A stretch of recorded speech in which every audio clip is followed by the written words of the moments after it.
At Camp Croft, the soldiers that came here, I said they were selectees or draftees, but they came largely from the New England states, all up and down the New England seaboard, from the Midwest as well, Minnesota, Illinois.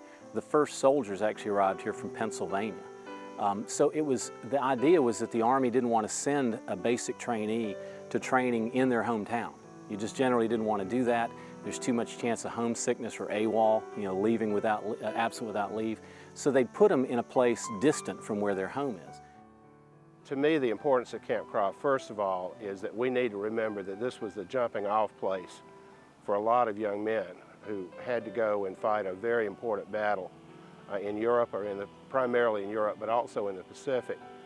And this is where they came together as Americans and formed a team that won a great war. And we owe them a great debt, and we need to remember them for what they did for all of us and for the whole world. And then the second thing is that we need to remember Camp Croft because it's so much part of the fabric of our community, that at one time we welcomed these folks, and they became part of us and remember us fondly all across the country.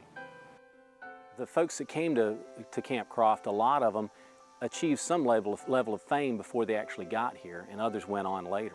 Examples would be like Henry Kissinger was a basic trainee here. He was a kid, just came over from Germany. He was living in New York City, again, one of the New England states or the Eastern Seaboard states.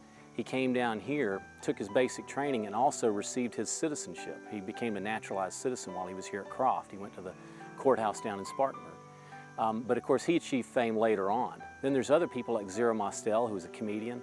There was Mel Allen, was the sportscaster, the voice of the Yankees. He was pretty famous at the time and was down here for basic training.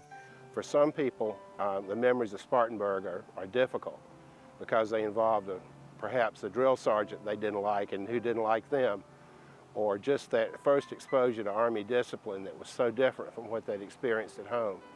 And for some of them, it was the first time they ever had grits.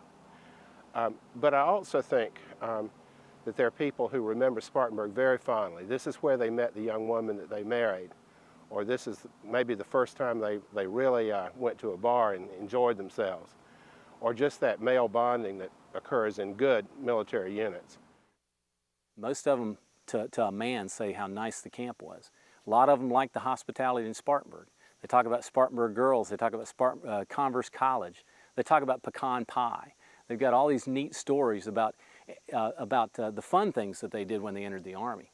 And at first it used to make me wonder why these guys had such vivid recollections. I can barely remember what I did in high school, but these guys could remember what they did 60 years ago, until one of them reminded me that this was a very significant point in their lives. Most of them, it was the first time they'd ever left their hometown.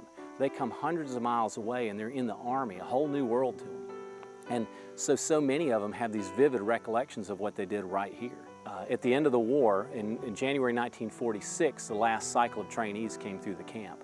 And at that point, from that point on, there was about 300 Army personnel that were left to tend the camp and keep it and maintain it until such time as it was offered for sale in 1947. So it actually closed in 46. After that, there was some interest in trying to lobby the federal government to keep it as a permanent military installation. A lot of people like to say that it was down to either Fort Jackson in Columbia or Camp Croft up here, and it was in Fort Jackson got the winning nod.